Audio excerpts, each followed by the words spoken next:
everyone, welcome back to our physics class. So today's class is based on equation of kinematics. अगर आप in series में शुरुआत से बने हुए हैं तो इससे पहले हमने टोटल 9 टॉपिक्स इस चैप्टर में कवर कर चुके हैं. हमारा chapter number 2 that is motion in one dimension चल रहा है. आज हम लोग 10th नंबर टॉपिक पढ़ने जा रहे हैं और 10th नंबर टॉपिक क्या है? इक्वेशंस ऑफ काइनेमेटिक्स, जिसे आप क्लास 9 में इक्वेशन ऑफ मोशन के नाम से जानते थे. आज हम उसे इक्वेशन ऑफ काइनेमेटिक्स का नाम दे रहे हैं. Why kinematics? Because here acceleration is not variable.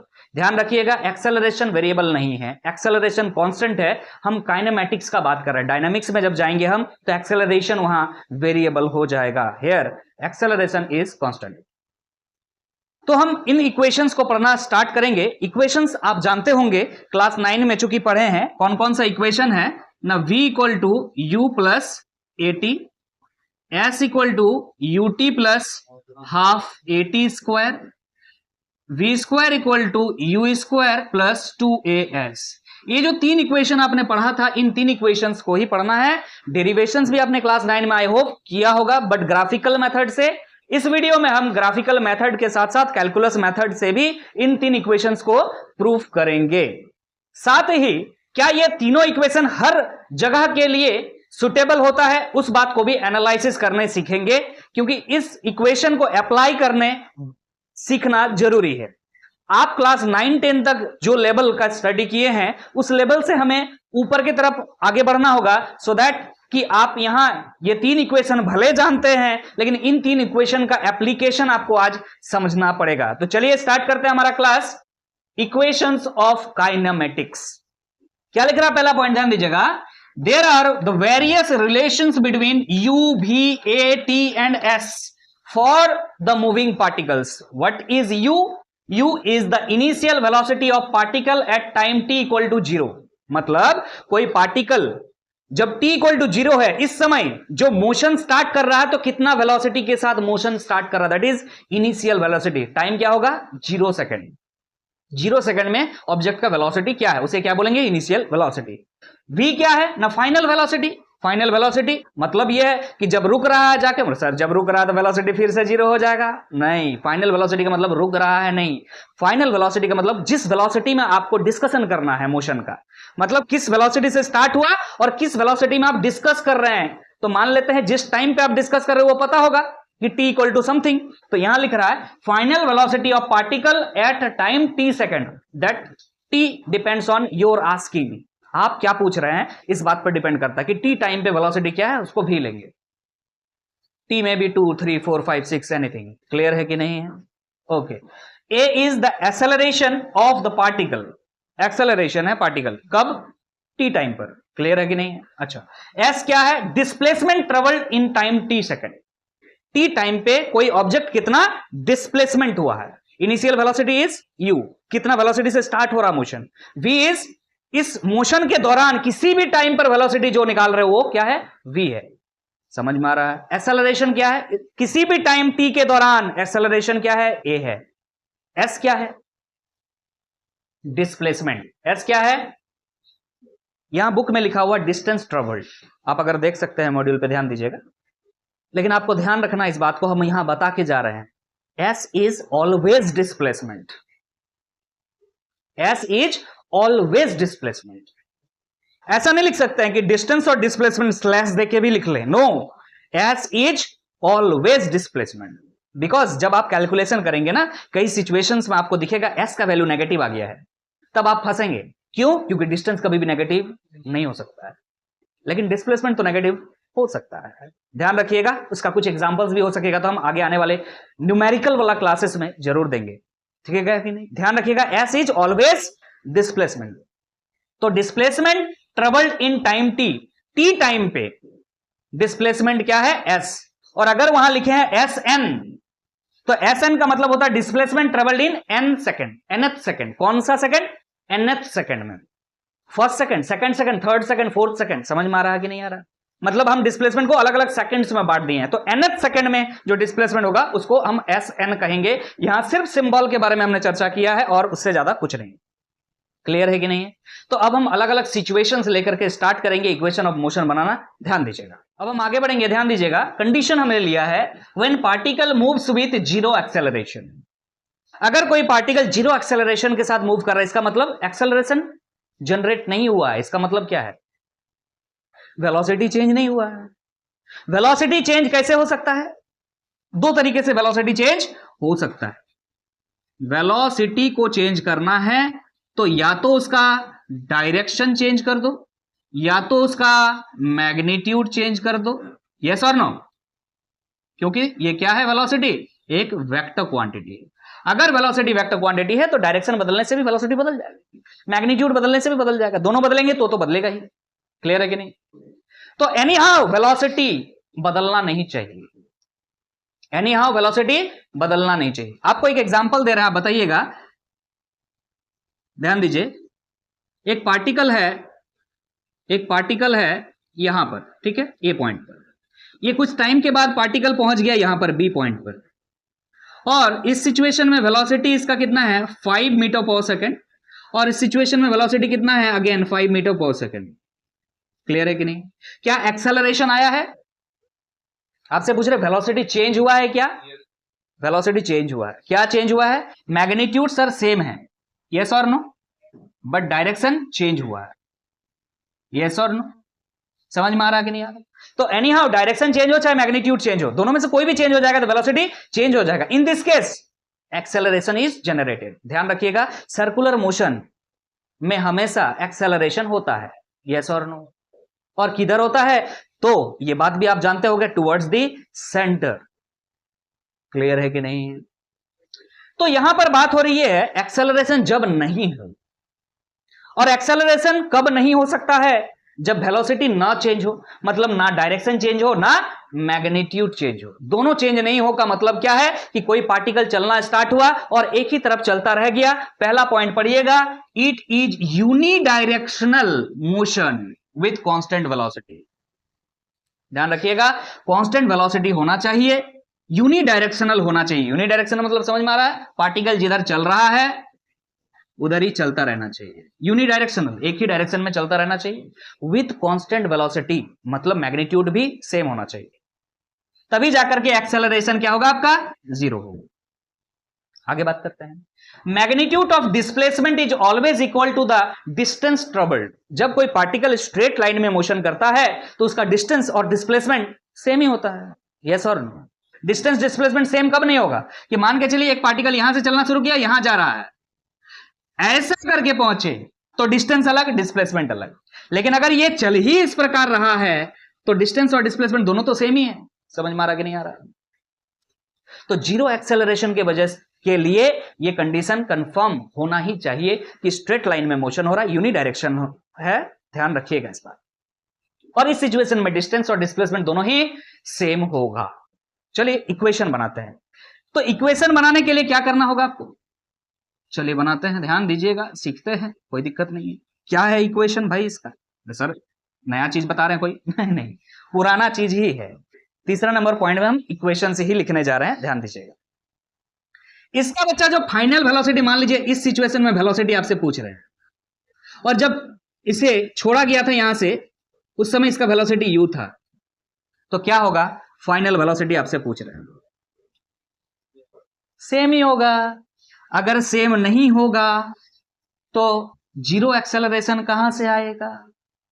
समझ में आ रहा है? वैसे आपने एक इक्वेशन पढ़ा है सर, v इक्वल टू ना u प्लस ए टी होता है, लेकिन a के बारे में आपका क्या ख्याल है? यहां जीरो है, इसलिए v इज इक्वल टू क्या है? u है। समझ में आ रहा है? वैसे आपको थिंकिंग से भी समझ में आना चाहिए। इक्वेशन में पुट करके हम सिखा रहे हैं, ओके, बट फील होना चाहिए कि स्टार्टिंग में जो वेलोसिटी था इंड में भी वही वेलोसिटी है। इंड में बोलने का मतलब मोशन के दौरान। क्लियर है कि नहीं है? पहला बात। दूसरा बात, एक और इक्वेशन बनाएंगे हम, एक और इक्वेशन बनाएंगे। जरा बताइए डिस्प्लेसमेंट के बारे में क्या ख्याल है? सर डिस्प्लेसमेंट जो है यहां डिस्टेंस के बराबर है। And what is distance? Distance equal to what is distance? क्या डिस्टेंस इक्वल टू क्या होता है? Distance equal to speed into time, yes और no? What is displacement? Is velocity into time. तो वेलोसिटी क्या है भाई सर, u है v है, दोनों सेम है। आप क्या लिख सकते हैं, ut। ध्यान दीजिएगा, आप एक इक्वेशन पढ़े हैं, s equal to ut plus half at square, yes और नो। तो एक्सेलरेशन के बारे में तो यहां ख्याल हमारा बहुत खराब है, that is zero. If that is zero तो s इक्वल टू क्या आ जा रहा है, ut।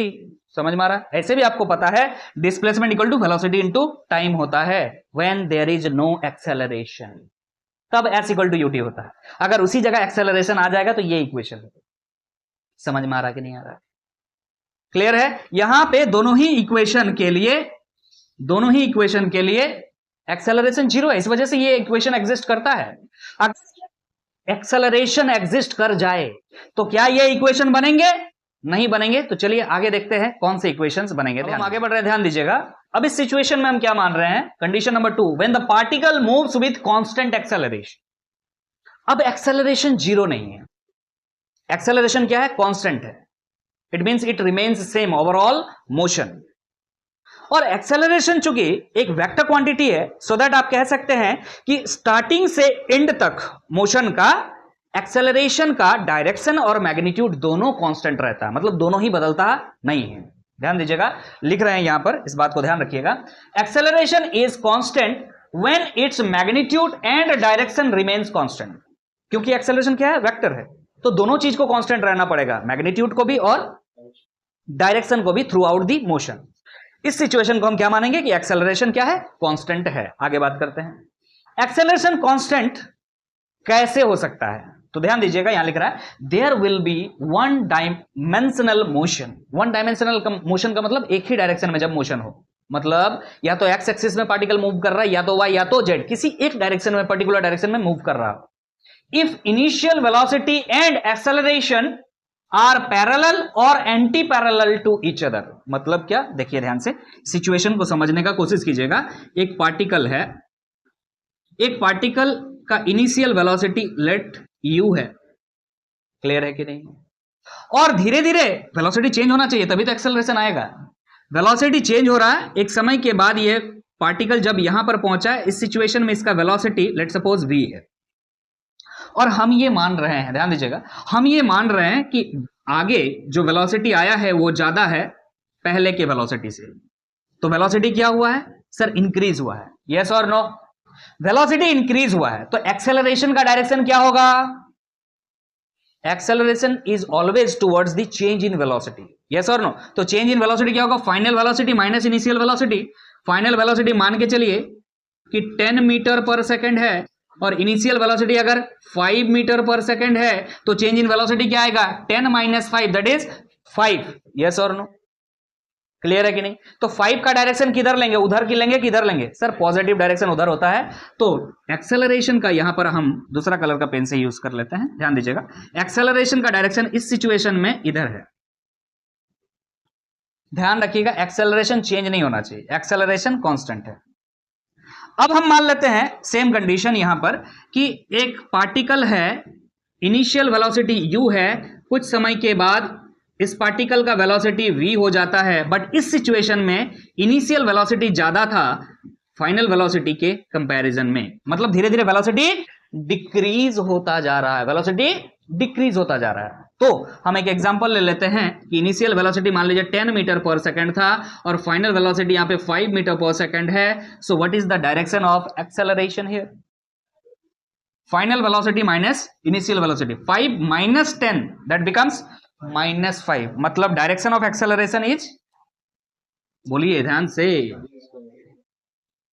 इधर होगा एक्सेलरेशन का डायरेक्शन, यस और नो। तो इस सिचुएशन में क्या है ना, वेलोसिटी का जो डायरेक्शन है, एक्सेलरेशन का डायरेक्शन, दोनों क्या है, पैरेलल है, एक ही तरफ जा रहा है। और इस सिचुएशन में क्या है ना, वेलोसिटी का जो डायरेक्शन है, एक्सेलरेशन का डायरेक्शन का एंटी पैरेलल है, उसका ऑपोजिट है, वेक्टर पढ़ चुके हैं। एक ही तरफ चलने का मतलब पैरेलल वेक्टर्स, और ऑपोजिट डायरेक्शन चलने का मतलब एंटी पैरेलल वेक्टर्स। तो ये दो सिचुएशन, ऐसा सिचुएशन है जिस सिचुएशन में हम कह सकते हैं, देखिए पढ़ रहे हैं, एक बार ध्यान से सुनिएगा, there will be one dimensional motion if initial velocity u is the initial velocity and acceleration are parallel or anti parallel to each other।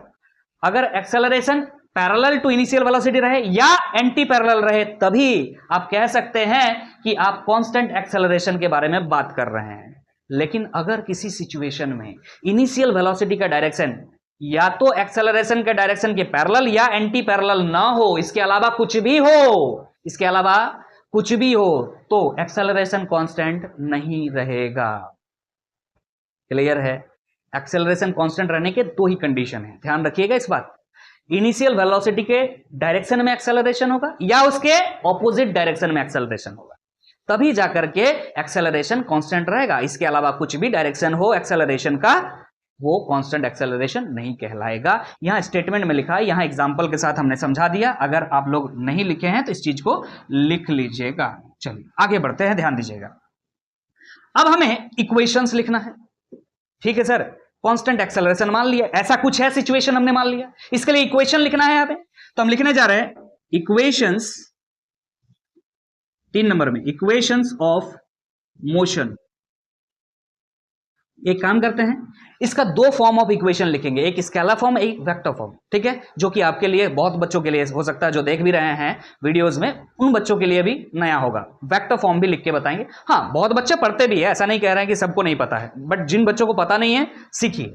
Equation of motion हम यहां पर लिख देते हैं स्केलर फॉर्म। बच्चे जो आप पढ़ते आ रहे हैं अभी से वही लिखने जा रहे हैं। पहला इक्वेशन क्या होता है आपको पता होगा, final velocity equal to initial velocity plus at। Fine, this is the first equation, v equal to u plus at।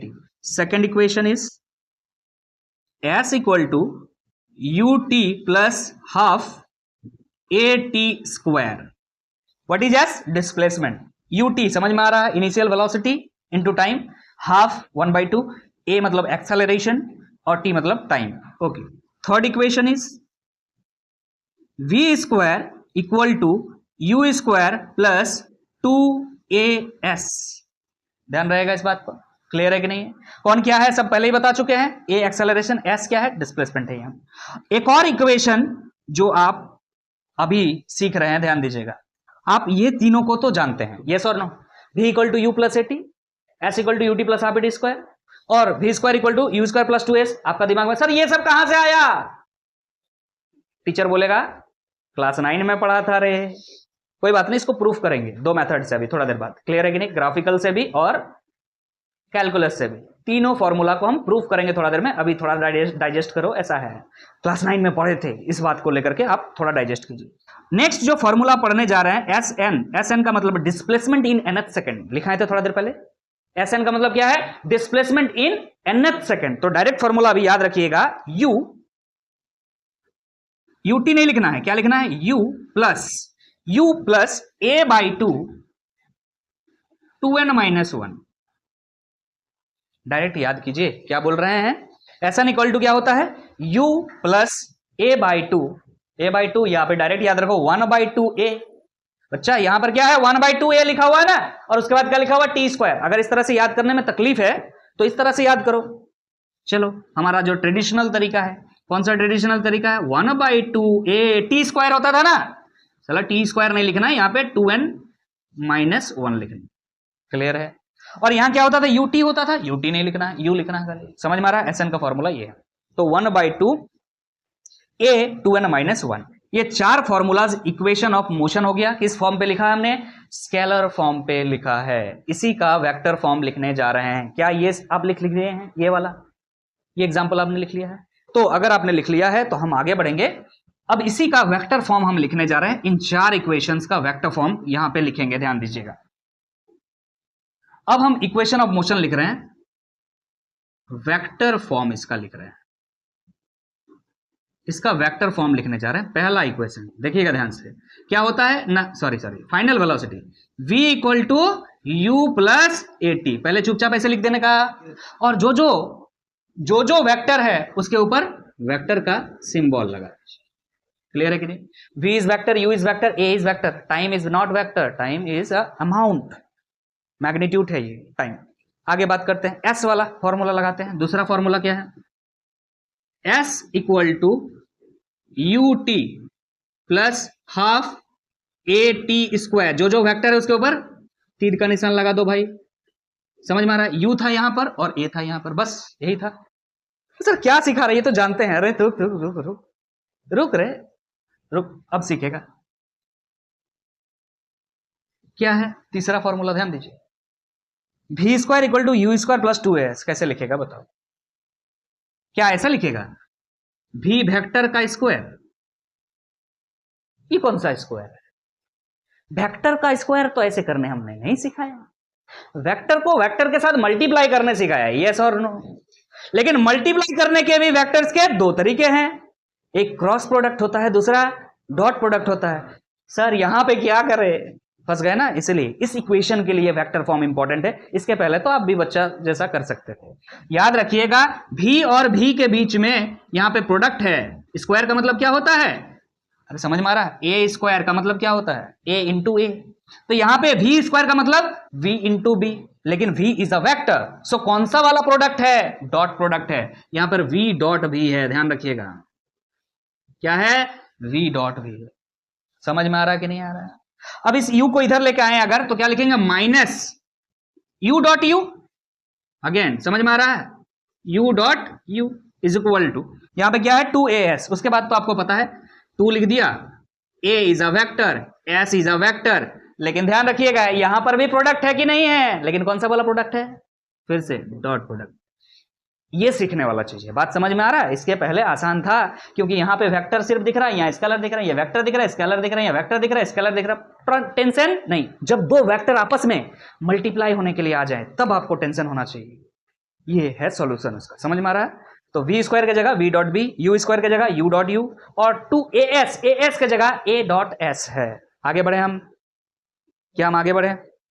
s का फॉर्मूला तो हो चुका है, यस और नो? ओके, वेक्टर फॉर्म पे लिख चुके हैं। एस एन लिख सकते हैं, यस और नो? एस एन अब सिंपल है, यही वाला जो सीखने वाला था हमारे लिए। एस एन लिख सकते हैं आप। nth सेकंड में डिस्प्लेसमेंट क्या हो जाएगा? S equal to u vector plus half a vector, और यहां पे 2n माइनस 1। कोई दिक्कत नहीं है, क्लियर है कि नहीं?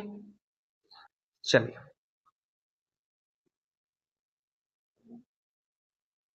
हो गया, सभी क्लियर है सबको? स्केलर फॉर्म ये है, वेक्टर फॉर्म ये है। जरूरत पड़ेगा वेक्टर फॉर्म का तो इसका इस्तेमाल करेंगे। इसको बस याद रखिए, बाकी सब तो याद ऑटोमेटिक हो जाने का है। यस और नो? क्लियर है? क्या अब हम इन इक्वेशंस को प्रूफ कर लें, या कुछ और कंडीशंस को पहले पढ़ लें जो हमारे लिए न्यूमेरिकल के लिए इंपॉर्टेंट है? जल्दी से न्यूमेरिकल बनाने के लिए इंपॉर्टेंट है। इतने फॉर्मूलाज नहीं लगाने होते हैं जब इक्वेशंस पढ़ते हैं, ये जब न्यूमेरिकल बनाते हैं। तो चलिए इससे रिलेटेड कुछ पॉइंट्स को पहले पढ़ लेते हैं, फिर आपका बोर्ड्स में जो सिलेबस है कि ग्राफिकल मेथड से सॉल्व कीजिए, सॉरी प्रूफ कीजिए, कैलकुलस से प्रूफ कीजिए, उसको करा देते हैं। क्लियर है कि नहीं? बट उससे पहले हम कुछ एडवांस लेवल की चीजों पर लेके जा रहे हैं आपको, ध्यान दीजिएगा। अब हम नेक्स्ट पॉइंट की तरफ आगे बढ़ रहे हैं, ध्यान दीजिएगा। हमने अभी बताया कि जो 3 इक्वेशन आपने पढ़ा उसको प्रूफ हम करेंगे थोड़ा देर के बाद। उससे पहले कुछ एडवांस के पॉइंट्स है, ध्यान दीजिएगा। न्यूमेरिकल बनाने के लिए इंपॉर्टेंट बातें, important points for uniformly accelerated motion. Uniformly accelerated motion का मतलब समझ गए होंगे क्या? एक्सेलरेशन कांस्टेंट है। यूनिफॉर्मली एक्सेलरेटेड का मोशन का मतलब क्या होता है? Acceleration is constant. तो यही कंडीशन है। क्लियर है कि नहीं? आगे बात करें। देखिए पहला पॉइंट क्या लिख रहा है, कुछ नहीं समझ में आएगा, लेकिन समझाएंगे तब समझ में आ जाएगा। If a body starts from rest, condition है, ध्यान रखिएगा। बॉडी कहां से स्टार्ट होना चाहिए? रेस्ट से। मतलब इनिशियल वेलोसिटी क्या है? 0। समझ में आ गया? u is 0 and moves with uniform acceleration. मतलब एक्सेलरेशन इज यूनिफॉर्म एक्सेलरेशन का मतलब एक्सेलरेशन इज कांस्टेंट। ये कंडीशन है, ध्यान रखिएगा। Okay, the distance covered by the body in time t second is proportional to t square. ये कैसे आया?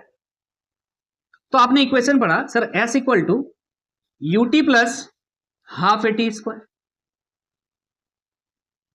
u आपने डिफाइन किया 0 है, तो ये पूरा टर्म क्या हो गया? 0। तो you can write it again. किस तरह से लिख सकते हैं इस चीज को? सिंपली, अगर u 0 है तो s इक्वल टू क्या लिखेंगे आप? सीधा सीधे half A T square. Yes और no? Now again see, acceleration is constant. If you remove the constants, 1/2 is also constant. Acceleration is also constant. If you remove the constant, then equality sign becomes proportional to t square. So s is directly proportional to t square. दिख रहा है, यहां लिख दिया हमने, s is directly proportional to t square. अब इसका मतलब समझते हैं, इसका फिजिबिलिटी. तो ले आया, कैसे लाया, समझ में आया? ऐसे आया. इसका बोलने का क्या मतलब है? इसका बोलने का मतलब है कि जो डिस्टेंस कवर होगा वो टाइम के स्क्वायर के प्रोपोर्शनल होगा. मतलब 1 सेकंड, यहां पे दिखाते हैं, यहां पे दिखाते हैं, नीचे लिख रहे हैं बच्चे, ध्यान दीजिएगा, इस पॉइंट को समझा रहे हैं, नीचे लिख रहे हैं. यहां से ऑब्जेक्ट चलना शुरू किया, 1 सेकंड में इतना डिस्टेंस कवर किया. दूसरा सेकंड में क्या उतना ही डिस्टेंस कवर करेगा? नो. देखिए ध्यान से, 1 सेकंड में डिस्टेंस कवर करेगा 1 स्क्वायर, मतलब 1. दूसरा सेकंड में डिस्टेंस कवर करेगा 2 स्क्वायर, मतलब 4. मतलब अगर ये 1 मीटर डिस्टेंस है तो ये कितना होगा? 4 मीटर डिस्टेंस होगा. रेशियो है वो. अगर ये 10 मीटर डिस्टेंस है तो दूसरा सेकंड में 40 मीटर डिस्टेंस कवर होगा. समझ में आ रहा? तीसरा सेकंड क्या होगा बच्चा? 3 स्क्वायर, मतलब 9 मतलब समझ में आ रहा है? मतलब अगर पहला सेकंड में 10 मीटर चला है तो दूसरा सेकंड में 40 और तीसरा सेकंड में कितना चलेगा? 90, दैट इज 90 मीटर. समझ में आया? आसान हो गया कि नहीं सवाल? इस तरह के सवाल पूछे जाते हैं और आसानी से एक बार में आप डायरेक्टली बता सकते हैं कि अगर पहला सेकंड में 10 मीटर चला है तो दूसरा सेकंड में नहीं, पहला सेकंड में दूसरा सेकंड में नहीं, 1 सेकंड में अगर 10 मीटर चला है तो 2 सेकंड में कितना चलेगा? 40 चलेगा. 3 सेकंड में 90 मीटर चलेगा. कैसे पता चल रहा है? हमने रेशियो निकाल लिया इसका, कि distance is directly proportional to time का स्क्वायर होता है. जो भी टाइम आप बैठाते चलेंगे उसका रेशियो निकाल लीजिए. रेशियो निकाल लिया. किस तरह का रेशियो आया? 1, 4, 9. आगे भी जानते हैं 16 आएगा. समझ में आ रहा कि नहीं आ रहा? ये कंडीशन आपको समझ में आ गया. स्टार्ट होना चाहिए 0 वेलोसिटी के साथ और एक्सेलरेशन कांस्टेंट रहना चाहिए, तब जाकर कि ये कंडीशन लगा सकते हैं कि distance covered is directly proportional to t square. अगर 1 सेकंड में 10 मीटर कवर हो रहा है तो दूसरा सेकंड में 40 मीटर, 2 सेकंड में 40 मीटर, दूसरा सेकंड नहीं, बार बार बोल रहे हैं, 2 सेकंड, फिर 3 सेकंड में 90 मीटर, फिर 4 सेकंड में. समझ में आया? तो आपसे पूछ रहे हैं, अगर ये 10 मीटर है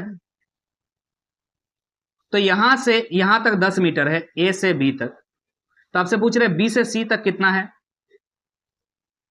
हाँ, बी से सी तक कितना है? 40 नहीं. बस यही समझना है कि 1 सेकंड में ए से बी तक गया और 2 सेकंड में कहां से कहां तक गया? भाई यहीं से शुरू हुआ है कहानी, यहां से यहां तक ये है 40 मीटर. बी से सी इसका मतलब कितना है? 30 मीटर है. यहां से यहां तक हो गया 10 और यहां से यहां तक कितना हो गया? 30. समझ में आया? पहला सेकंड और 1 सेकंड में अंतर समझ में आया? दूसरा सेकंड और 2 सेकंड में अंतर समझ में आया? हम दूसरा सेकंड नहीं कह रहे हैं. अगर आप बोलेंगे दूसरा सेकंड में कितना तो 30 मीटर, लेकिन 2 सेकंड में कितना तो 40 मीटर. 2 सेकंड मतलब यहां से शुरू हो रहा है. समझ में आया? नाउ अगेन, सी से लेकर के डी तक कितना होगा अगर आपको यह निकालना है तो 3 सेकंड में यहां से लेकर शुरू करके यहां तक कितना है? 90 मीटर. समझ में आ रहा है? जिसमें से 40 घटा दीजिएगा तो कितना बचेगा? 50 मीटर. तो आप ये बात कह सकते हैं कि सर 1 सेकंड में 10 मीटर, तो 2 सेकंड में 40 मीटर, तो 3 सेकंड में 90 मीटर. समझ में आया? लेकिन अगर इसी के जस्ट उल्टा करके समझे कि पहला सेकंड में अगर 10 मीटर तो दूसरा सेकंड में कितना? 30. दूसरा सेकंड में 2 सेकंड में 40, दूसरा सेकंड में, ध्यान दीजिएगा, 135 लिखा हुआ. नेक्स्ट पॉइंट में पढ़ने जा रहे हैं, ध्यान दीजिएगा. Distance covered by body in nth second. nth second का मतलब होता है फर्स्ट सेकंड, फिर सेकंड, फिर third second, is proportional to 2n-1. अब ये कैसे आया अगर आपको समझना है तो हम समझाते हैं. ध्यान दीजिएगा, आपने अभी फॉर्मूला पढ़ा, Sn इक्वल टू होता है u plus 1/2 a into 2n-1. आपने अभी बात किया u is 0, so this is 0, खत्म. Acceleration is constant, half is also constant, so Sn is directly proportional to 2n minus 1 ऐसे आया, यहां लिखा हुआ है, आप देख सकते हैं ना। nth सेकंड के बारे में जब भी बात हो तो ये प्रोपोर्शनल होगा किसका, ना 2n माइनस 1 का, किसका, ना डिस्टेंस कवर्ड का, डिस्टेंस कवर्ड का। सो लिखा हुआ है Sn is directly proportional to 2n minus 1। समझ में आ गया है, समझ में आ गया। तो अगर हम बात करें यहां पे ratio of distance covered in first second, first second का मतलब हो गया n के जगह पे कितना बैठाओगे 1, तो 2 माइनस 1 आ जाएगा, कितना आएगा 2 माइनस 1 इज 1। क्लियर है। सेकंड सेकंड में बैठाओगे तो 2 2 जा 4 minus 1 that is 3। Third second में बैठाओगे तो क्या हो जाएगा 3 2 जा 6 माइनस 1 दैट इज 5। तो रेशियो क्या है 1:3:5। ध्यान से समझ में आया कि नहीं आया। और ये बात हम पहले भी प्रूव कर चुके हैं कि अगर पहला सेकंड में 10 मीटर है तो दूसरा सेकंड में क्या होगा 1:3:5 है। समझ में आ रहा। अगर पहला सेकंड में 10 मीटर कवर हुआ तो दूसरा सेकंड में 30 मीटर। समझ में आया। तीसरा सेकंड में 50 मीटर। समझ में आ रहा कि नहीं आ रहा, समझ में आया। 2 सेकंड और दूसरा सेकंड दो डिफरेंट बातें हैं। 2 सेकंड मतलब ये पूरा कंप्लीट, और दूसरा सेकंड मतलब सिर्फ ये वाला जो कि आपको इस रेशियो से मिलेगा। कौन सा सेकंड में निकालना है अगर, तो इस प्रॉब्लम 2n-1 लगाइए, और कंप्लीट ड्यूरेशन के बारे में बात हो रहा है तो t² के बारे में बात कीजिए। समझ में आ रहा कि नहीं आ रहा। क्लियर है। दोनों बातें, कंफ्यूजन क्लियर हो चुका है, क्लियर है। दोनों बातें में डिफरेंस दिमाग में भेजा में जा चुका है कि दूसरा सेकंड और 2 सेकंड में अंतर होता है। दूसरा सेकंड इज 30 मीटर और 2 सेकंड इज 40 मीटर। क्लियर है कि नहीं है। ये ड्राइंग जरूर बना लीजिएगा ताकि आपको ये जो कॉन्सेप्ट लिखा हुआ है बातें समझ में आ जाए। ये कहां से आया, यहां पे लिखा हुआ है, और ये बात कहां से आया, यहां हमने लिख दिया है। क्लियर है कि नहीं। तो चलिए और कुछ पॉइंट्स को हम डिस्कस करेंगे आगे। अब हम आगे बढ़ रहे हैं, ध्यान दीजिएगा। Third number point, a body moving with velocity u is stopped by application of brakes after covering a distance s।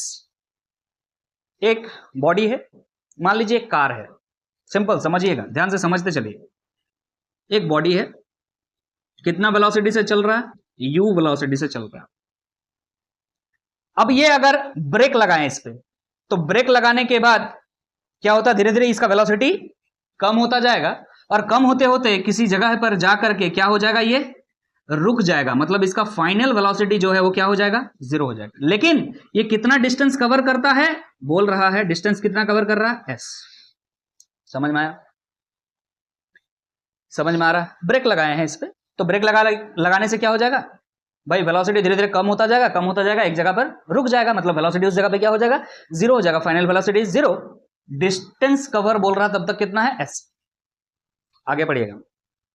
If the same body moves with velocity n into u, अगर सेम बॉडी को हमने लिया और इस बार इसका velocity को हम क्या ले रहे हैं, u नहीं, u को हमने n से मल्टीप्लाई कर दिया। कोई एक नंबर हो सकता है, n कोई भी नंबर हो सकता है।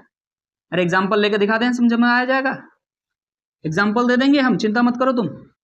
n इंटू u वेलोसिटी से चल रहा है अब। क्लियर है।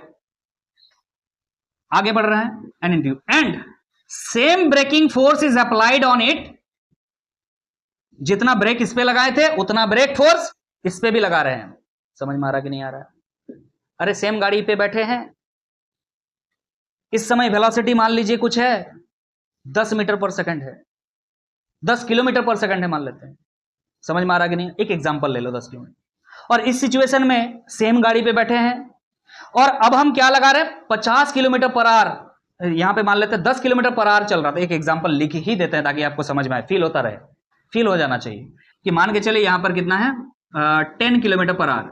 10 किलोमीटर पर आवर का स्पीड है हमारे पास, और यहां पर कितना है 50 किलोमीटर पर आवर। बोलिए समझ में आ रहा है।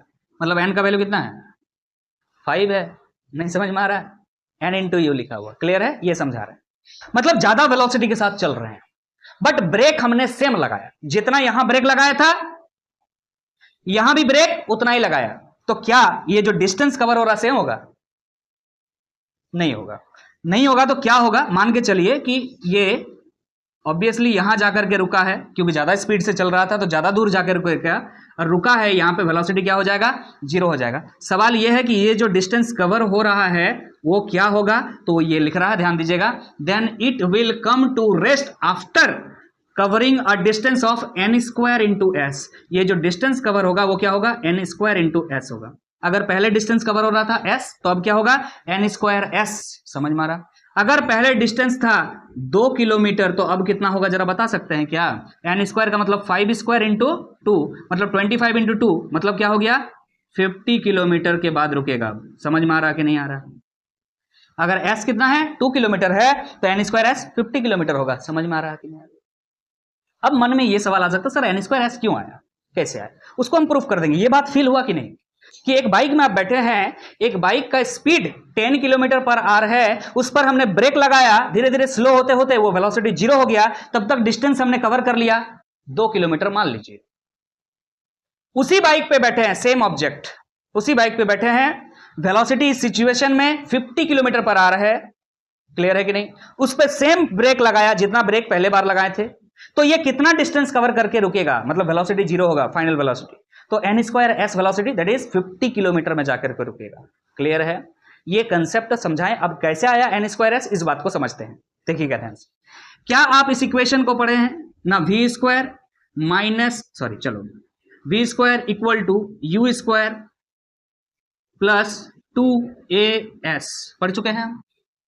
प्रूफ नहीं किए हैं, प्रूफ करेंगे, डोंट वरी। अब एडवांस लेवल के कुछ चीजें बची हुई है तो उसको कवर कर लेते हैं पहले। अब ये बताइए जरा, एक्सेलरेशन यहां पॉजिटिव होगा कि नेगेटिव होगा? कौन बच्चा बोल रहा पॉजिटिव? मूर्ख इंसान। यहां वेलोसिटी धीरे धीरे कम हो रहा है। अगर वेलोसिटी धीरे धीरे कम होगा तो एक्सेलरेशन का डायरेक्शन किधर होगा? ऑपोजिट डायरेक्शन में होगा ना। Final velocity minus initial velocity, 0 minus 10 becomes minus 10, तो इधर होगा, मतलब माइनस होगा। मतलब यहां पे जो a लिखे हैं आप, a नहीं माइनस a होना चाहिए, तो हम यहां पर क्या लिख सकते हैं? माइनस लिख सकते हैं, प्लस की जगह। पहला बात तो ये क्लियर हो गया। अब देखिए ध्यान से, फाइनल वेलोसिटी कितना है? 0 है, तो फाइनल वेलोसिटी की जगह हम यहां पे 0 बैठा दे रहे हैं। इनिशियल वेलोसिटी कितना है सर? u है, तो u स्क्वायर रखें minus 2as। Okay with it. अब ध्यान दीजिएगा, हम क्या यहां पर ये लिख सकते हैं कि 2as is equal to u square. तो क्या हम ये लिख सकते हैं s equal to u square by 2a? Clear है कि नहीं? ध्यान दीजिएगा, 2 is constant, acceleration is constant. आगे के जितना भी पढ़ाई करेंगे इस चैप्टर में, एक्सेलरेशन इज कांस्टेंट। ये इक्वेशन कब लगता है? जब एक्सेलरेशन कांस्टेंट हो, चाहे पॉजिटिव हो चाहे नेगेटिव, उससे फर्क नहीं पड़ता, लेकिन एक्सेलरेशन मस्ट बी कांस्टेंट, तभी जाकर के ये इक्वेशन लिख सकते थे। यूनिफॉर्मली एक्सेलरेटेड मोशन के लिए इक्वेशन लिखे थे ये। सो अगर एक्सेलरेशन कांस्टेंट है और 2 तो कांस्टेंट हमेशा है, तो प्रोपोर्शनलिटी साइन यहां लगाएंगे, इक्वल टू की जगह पे क्या आ जाएगा? s is directly proportional to u square. Yes और नो? तो क्या हम ये बात लिख सकते हैं, ध्यान से सुनिएगा, कि अगर u को हम n टाइम्स बढ़ा दें, ध्यान से सुनो, if u is increased by n times, then s will increase by, कितना लिखना चाहिए? u को हम कितने टाइम्स बढ़ा दिए? n टाइम्स बढ़ा दिए, तो u की जगह क्या लिखेंगे अब हम? un। यस और नो? या nu? समझ में आ रहा है? s का s हमने लिख दिया, डायरेक्टली प्रोपोर्शनल लिख दिया, u को हमने क्या किया? n टाइम्स बढ़ा दिया, तो क्या लिखेंगे? n इंटू u का स्क्वायर। यस और नो? समझ में आ रहा है कि नहीं आ रहा? तो यहां क्या निकल के आएगा बच्चा? n स्क्वायर और u स्क्वायर। बोलो भाई, s कितना बढ़ गया? n स्क्वायर टाइम्स बढ़ा कि नहीं बढ़ा? समझ में आ रहा है? Increased by n square times.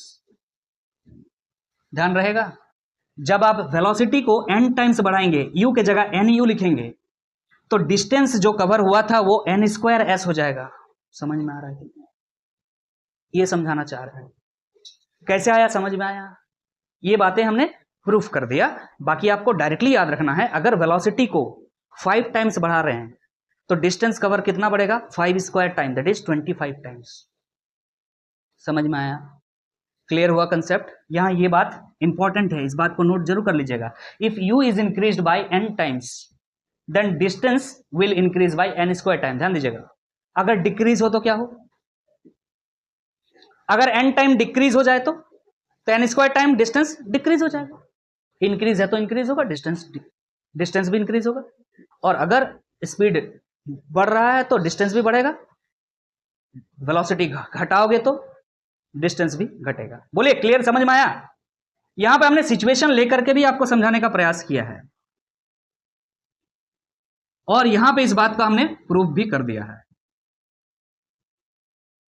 Exam के लिए नहीं है कि डेरिवेशन करेंगे एग्जाम में आएगा, नहीं, न्यूमेरिकल आएगा, आपको धड़ाक से बनाना है। समझ में आ रहा कि नहीं आ रहा है? चलिए आगे बढ़ेंगे, एक और पॉइंट है डिस्कस करेंगे, आगे मूव कर रहे हैं, ध्यान दीजिएगा। नेक्स्ट पॉइंट क्या कह रहा है? A particle moving with uniform acceleration from a to b along straight line. Uniform acceleration, again acceleration must be constant, has velocities v1 and v2 at a and b respectively. Situation को समझिए कि एक particle है, a point से move करता है, straight line में चलता है, b पॉइंट तक जाता है। जब यह पार्टिकल a पॉइंट से मूव करता हुआ जाता है उस समय वेलोसिटी v1 है, और जब b पॉइंट पे पहुंचता है उस समय इसका वेलोसिटी क्या होता है? v2 होता है। It is given. Next point क्या कह रहा है, देखिएगा, if c is the mid point between a and b, a और b पॉइंट के बीच में एक पॉइंट है c, और आपसे पूछा जा रहा है then velocity of particle at point c is equal to. समझ में आया क्या कंडीशन है? इस c पॉइंट का वेलोसिटी आप डायरेक्टली निकाल सकते हैं। किस तरह से निकालिएगा ना? v1 square plus v2 square by 2 under root, सीधा सीधी। हमेशा याद रखिएगा, अगर दो पॉइंट के वेलोसिटीज आपको पता है तो उसके मिड पॉइंट का वेलोसिटी आप 2 मिनट में निकाल सकते हैं। 2 मिनट 2 सेकंड में निकाल सकते हैं। समझ में आ रहा कि नहीं आ रहा? अगर दो पॉइंट के वेलोसिटीज आपको पता है और उसके मिड पॉइंट का वेलोसिटी आपको चाहिए तो आप 2 सेकंड में निकाल सकते हैं। क्या करेंगे? v1 square plus v2 square upon 2 under root लगा दीजिएगा, आंसर आ जाएगा। बोलिए क्लियर, समझ में आ गया है? ये सब यूज हम करेंगे जब हम न्यूमेरिकल्स का सेशन लेंगे, बट इन दिस सेशन हम लोग न्यूमेरिकल नहीं बनाएंगे। This session is completely based on theory. ये एडवांस लेवल की बातें हमने डिस्कस कर लिया। अब हम बोर्ड्स लेवल पर आते हैं। बोर्ड्स लेवल में आपसे कई जगह पर यह पूछा जाता है कि proof the equation of motion by graphical method और बाय कैलकुलस मेथड। दो मेथड से हम इक्वेशंस को प्रूफ करेंगे। ध्यान रखिएगा, क्लास 11 बोर्ड्स के बच्चे कैलकुलस मेथड को ही ज्यादा प्रैक्टिस करके जाइएगा, बिकॉज ग्राफिकल मेथड तो आपने क्लास 9 में ही पढ़ा है, शुरू में ही ये बात डिस्कस हुआ है। तो चलिए 3 इक्वेशंस जो हमें प्रूफ करना है उसके तरफ आगे बढ़ते हैं। ध्यान दीजिए, अब हम तीनों इक्वेशन ऑफ मोशन को ग्राफिकल मेथड और कैलकुलस मेथड से प्रूफ करेंगे। ध्यान दीजिएगा, पहले ग्राफिकल मेथड ही देख लेते हैं। ऑलरेडी आप क्लास 9 में पढ़े हैं, तो आपको इसके लिए क्या करना होगा? एक वेलोसिटी टाइम ग्राफ बनाना होगा। ग्राफिकल मेथड में आप एक वेलोसिटी टाइम ग्राफ बनाएंगे, और आप लोगों से पूछ रहे हैं वेलोसिटी टाइम ग्राफ से हम कौन सी 2 चीजों को निकाल सकते हैं। आपको कंप्लीट इसका एक वीडियो मिलेगा, 1 घंटा 15 मिनट लगभग का एक वीडियो है, जिसमें मैंने विथ न्यूमेरिकल्स सारे कंसेप्ट को क्लियर किया था। वेलोसिटी एक तरफ ले लिए, टाइम एक तरफ हमने ले लिया। क्लियर है कि नहीं? Velocity time graph, let suppose कि इनिशियल वेलोसिटी 0 नहीं है, कुछ है, यहां से स्टार्ट हो रहा है मोशन और ग्राफ इस तरह से जा रहा है। क्लियर है कि नहीं? ये आपका ओरिजिन है। इनिशियल वेलोसिटी हम क्या मान लेते हैं? u मान लेते हैं बच्चा। क्लियर है कि नहीं है? ध्यान रहेगा इस बात को। और एक काम करते हैं, यहां पर जो वेलोसिटी है, यहां पर जो वेलोसिटी है उस वेलोसिटी को हम फाइनल वेलोसिटी क्या मान लेते हैं? क्या मान लेते हैं जरा बताओ? v मान लेते हैं। यहां पे v नहीं लिख करके एक काम करते हैं, इधर लिख देते हैं वेलोसिटी। ये जो कर्व, ये जो एक्सिस है ये वेलोसिटी एक्सिस है, और ये जो एक्सिस है ये टाइम एक्सिस है। क्लियर? समझ में आ रहा है? इस समय मान लेते हैं टाइम हो रहा है, कौन सा टाइम है? तो टाइम t मान लेते हैं। क्लियर है? यहां एक काम करते हैं, पैरेलल टू टाइम एक्सिस हमने एक लाइन बना दिया। ओके ओके, नाउ आप बताइएगा वेलोसिटी टाइम ग्राफ में स्लोप क्या बताता है?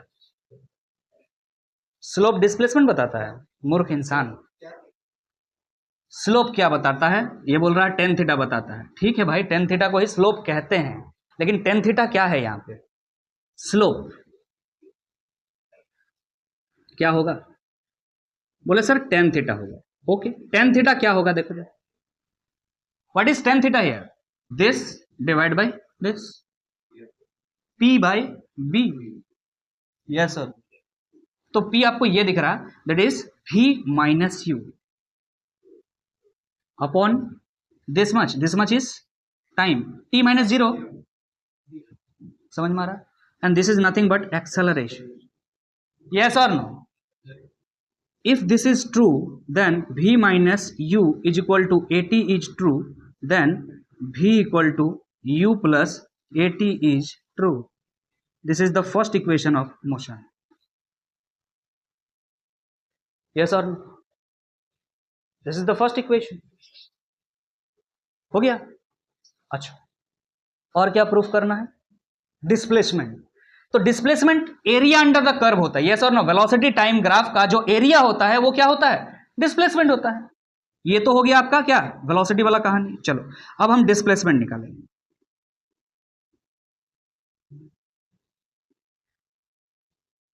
ये क्या होता है ना, area under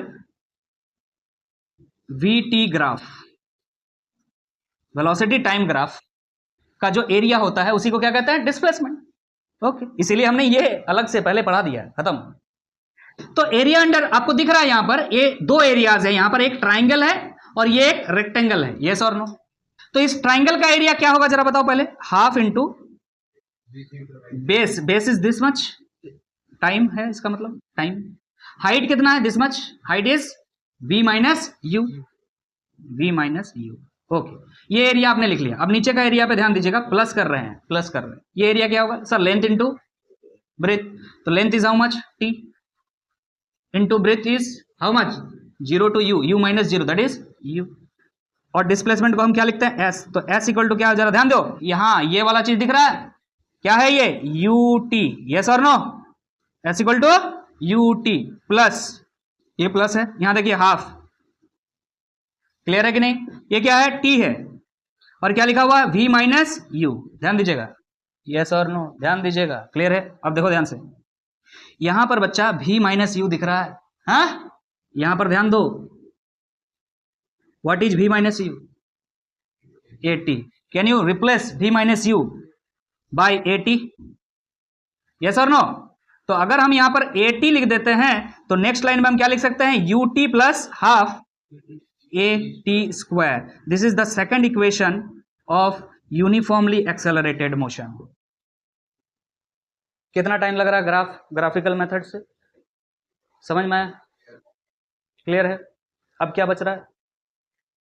third equation, v square वाला, v स्क्वायर इक्वल टू, ये थोड़ा लंबा कैलकुलेशन जाएगा और कुछ नहीं, इसके अलावा और कुछ यूज करने का जरूरत नहीं पड़ेगा, ठीक है कि नहीं? तो चलिए उसको भी कर देते हैं, कोई दिक्कत है नहीं। यहां तक समझ में आ गया है?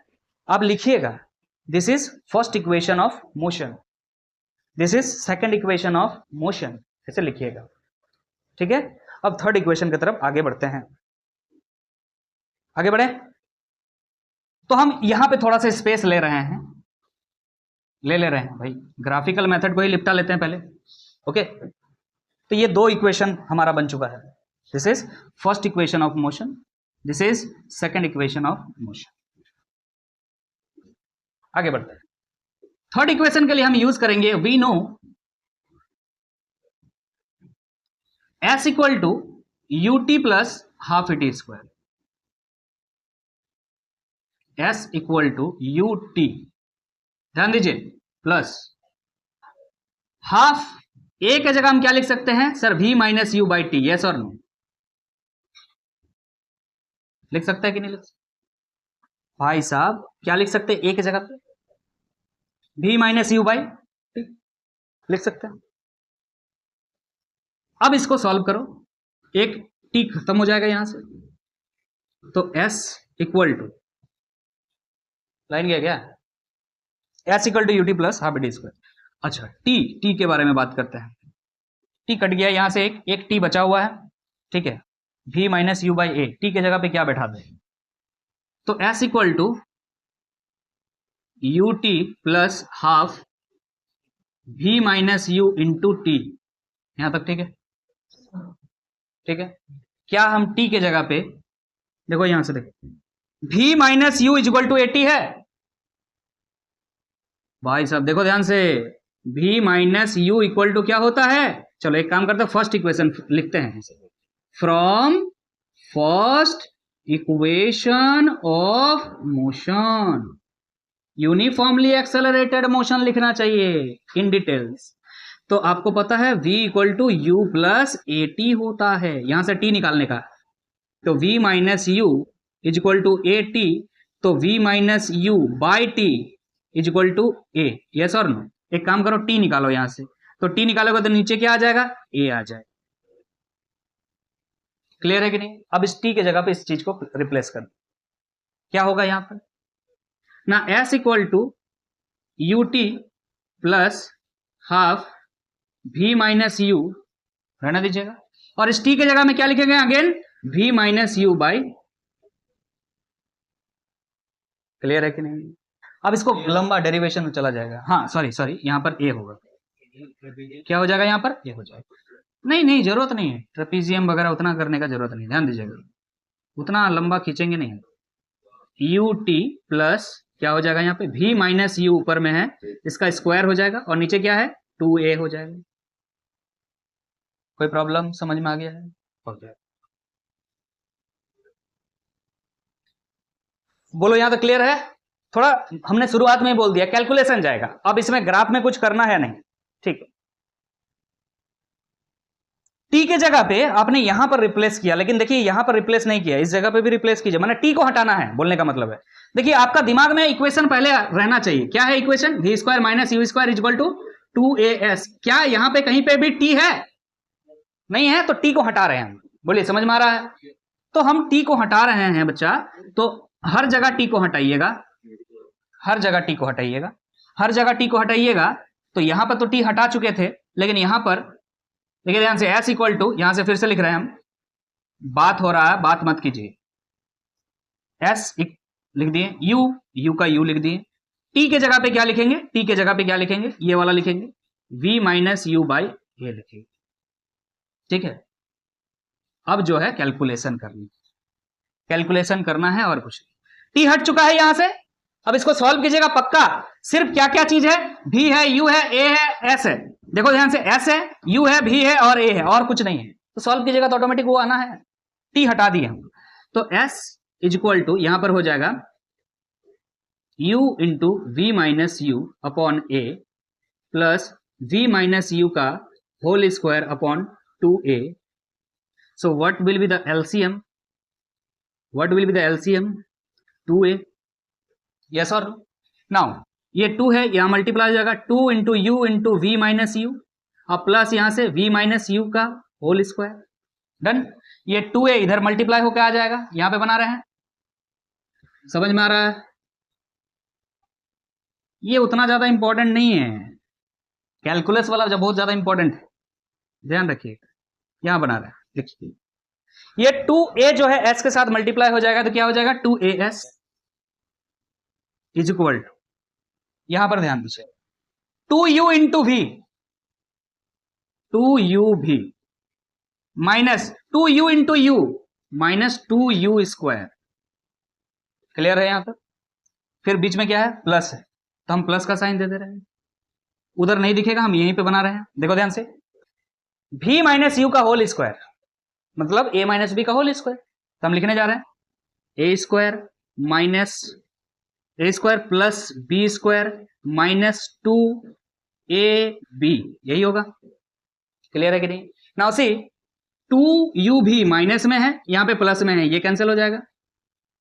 क्लियर है कि नहीं, समझ में आ रहा है? अच्छा एक बात और ध्यान दीजिएगा, यहां पर ध्यान दीजिएगा, 2as हमने लिख दिया इज इक्वल टू, यहां पे माइनस में क्या है, 2u स्क्वायर, और यहां पे ओनली u स्क्वायर, तो एक तो बचेगा u स्क्वायर, तो क्या बचेगा ना, v स्क्वायर का सर v स्क्वायर बच गया, और माइनस u स्क्वायर बच गया, आ गया भाई, थोड़ा सही से लिख लेना, v square minus u square is equal to 2as, this is the third equation of motion. इसमें टाइम नहीं रहता है, क्लियर है कि नहीं? बाकी दोनों इक्वेशन में टाइम देखेंगे, फर्स्ट इक्वेशन में भी टाइम है, सेकंड इक्वेशन में भी टाइम है, बट थर्ड इक्वेशन जो है उसमें टाइम नहीं।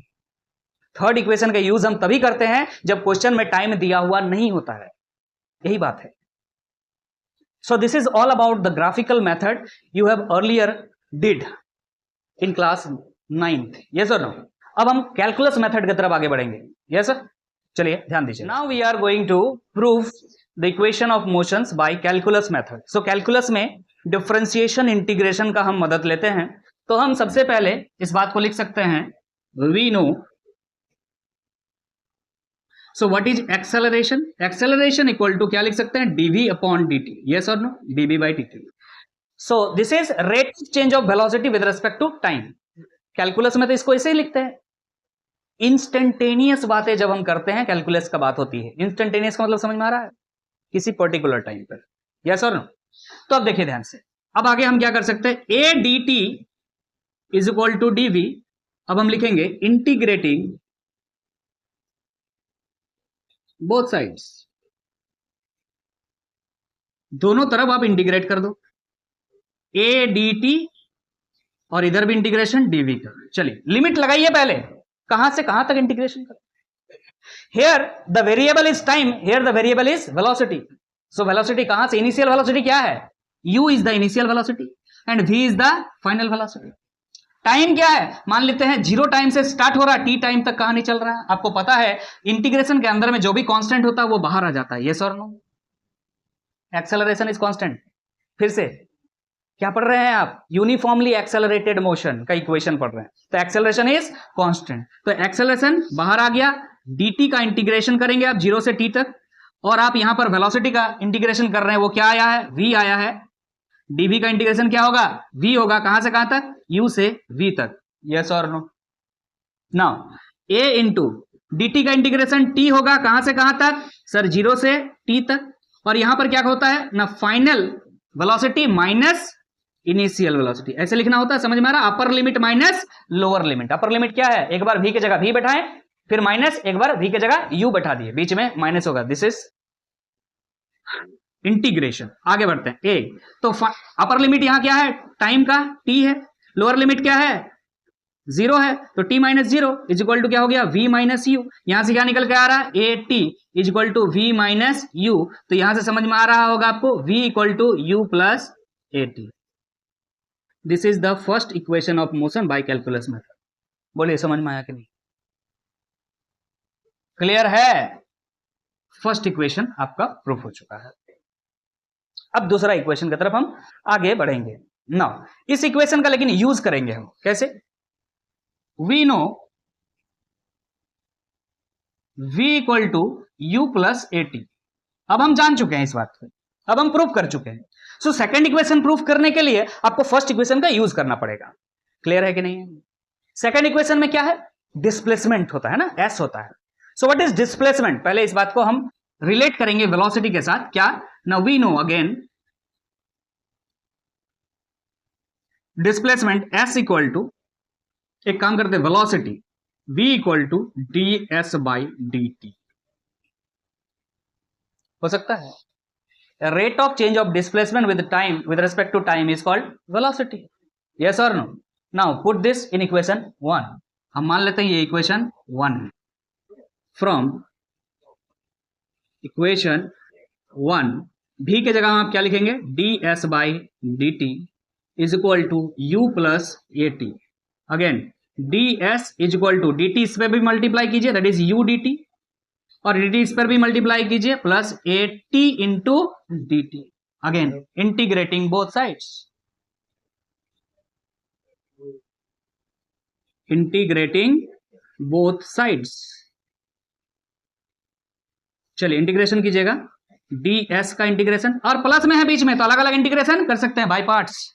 अच्छा बाय पार्ट्स, क्या नया चीज बोल दिए भाई, क्लास 12 में इंटीग्रेशन पढ़ोगे ना तो पढ़ोगे बाय पार्ट्स। बाय पार्ट्स का मतलब होता है अलग अलग करके इंटीग्रेशन करना, ठीक है, चिंता मत करो। तो u dt है, इसका भी इंटीग्रेशन करना है, plus A T D T है, इसका भी इंटीग्रेशन करना। अब लिमिट बैठाओ पहले। डिस्प्लेसमेंट, व्हाट इज डिस्प्लेसमेंट, तो जब वेलोसिटी, यहां पे कौन, कहीं पे वेलोसिटी वेरिएबल है, नहीं सर, नहीं सर, यहां भी टाइम है लिमिट, यहां भी टाइम है लिमिट। तो टाइम क्या है 0 से t तक, टाइम क्या है 0 से t तक। अरे बच्चा जब टाइम 0 था डिस्प्लेसमेंट कितना था, 0 था मान लो। जब टाइम t है तो डिस्प्लेसमेंट क्या मान लो, s मान लो। क्लियर है कि नहीं? नाउ ds का इंटीग्रेशन क्या हो जाएगा, s, अपर लिमिट s है, लोअर लिमिट 0 है। कई किताबों में x1 x2 लिखा है, फिर बाद में जाके x2 माइनस x1 किया है, फिर s वैल्यू बैठा दी कि x2 minus x1 is equal to s। तो हम डायरेक्ट बता रहे हैं आपको, क्लियर है कि नहीं? तो यहां पर बताइए जरा u क्या हो जाएगा, u तो बाहर आ जाएगा, और जहां तक बात है dt का, तो इंटीग्रेशन t होगा 0 से t तक, प्लस a तो कांस्टेंट है, यस और नो। अरे इंटीग्रेशन कर रहे हैं, कांस्टेंट बाहर आ जाएगा। t क्या है यहां पर, वेरिएबल है, t बदल रहा है, dt लिखा हुआ ना, dt dt dt dt का मतलब क्या है, यहां पर t चेंज हो रहा है, तो यहां टी डी टी का इंटीग्रेशन क्या होता है? बोले सर टी स्क्वायर बाय 2। अरे बच्चा लोग याद नहीं है, एक्स डी एक्स का इंटीग्रेशन क्या होता है? X to the power n d x का इंटीग्रेशन क्या होता है? X to the power n plus one by n plus one. Yes और नो? तो यहां पे अगर x to the power n के जगह t to the power n लिख दे और यहां dt लिख दे तो क्या हो जाएगा sir? t to the power n plus one by n plus one. अगर यहां पे n का वैल्यू 1 लिख दे तो क्या हो जाएगा? t पे power 1 plus one upon 1 plus one, that is t पे पावर 2 बाई 2। समझ में आ रहा कि नहीं आ रहा है छोटा बच्चा? तो t का इंटीग्रेशन क्या होता है? t स्क्वायर बाई 2 होता है, अपर लिमिट लोअर लिमिट बैठा देने का। क्लियर है कि नहीं? नाउ सी, यहाँ s माइनस 0 हो जाएगा, क्या हो जाएगा? s u t माइनस 0 हो जाएगा तो t हो जाएगा, प्लस यहां पर देखिए कांस्टेंट है भाई 1/2, तो 1/2 को बाहर कर दिए, कांस्टेंट है, इसके साथ तो कोई प्रॉब्लम नहीं है, a लिख दिया। अब जो t है उसके जगह एक बार t बैठाएंगे एक बार 0 बैठाएंगे, तो t स्क्वायर मतलब t स्क्वायर माइनस 0 स्क्वायर, अरे t स्क्वायर ही आएगा ना। s equal to ut plus half a t square, this is equation, sorry this is equation second. This is second equation of motion, uniform accelerated motion। बोलिए बहुत tough है। इस हमारे पास जो पहले से बना हुआ पिछले साल जो हमने बताया था उसमें वैसे ही x1 x2 करके मान करके बनाया था। अब थोड़ा सा रिफॉर्म ले आए हैं, नहीं भाई जल्दी से बनाना है, कोई दिक्कत नहीं, इस तरह से बना के चिपका दो। आगे बात करते हैं। अब थर्ड इक्वेशन के लिए हम बात करेंगे, थर्ड इक्वेशन का बात करेंगे। एक काम करो, थर्ड इक्वेशन के लिए जो फर्स्ट इक्वेशन है उसका यूज करेंगे। क्या है यहां दिखेगा यार? दिख जाएगा, शायद हम ना दिखे, कोई दिक्कत नहीं, आपको बोर्ड दिखना चाहिए। देख लीजिए बोर्ड दिख रहा कि नहीं? हम नहीं दिखेंगे चलेगा, बोर्ड दिखना चाहिए। We know v equal to you plus A t. अब लिख रहे हैं हम स्क्वायरिंग बोथ साइड्स।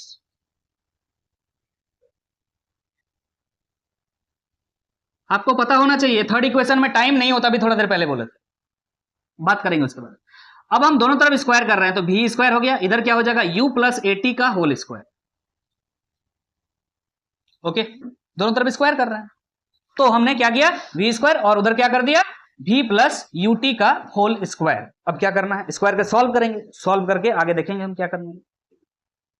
सॉल्व कीजिए।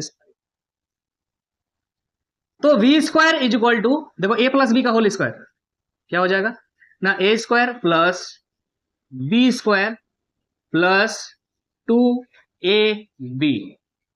बोलो क्लियर है कि नहीं? क्लियर है? क्लियर है? ठीक। v स्क्वायर यहां मिल चुका है, u स्क्वायर यहां दिख रहा, माइनस यू स्क्वायर कर दो बराबर। इस पूरा टर्म को सॉल्व करना है और क्या लाना है? 2as। यस और no? v square minus u square equal to 2as होता है, यही प्रूफ करना है और कुछ नहीं। दोनों में एक काम करो, क्या कॉमन दिख रहा है देख लो। एक काम करते हैं, a कॉमन दिख रहा है, t कॉमन दिख रहा है ना? a और t कॉमन दिख रहा है, लेकिन t को हमको मान लो गायब करना है तो क्या करेंगे हम? अरे एक काम करते हैं, जबरदस्ती 2 कॉमन ले रहे हैं। ए देखो ध्यान से, हमने जबरदस्ती यहां पे 2 कॉमन लिया। 2 इस पर है क्या?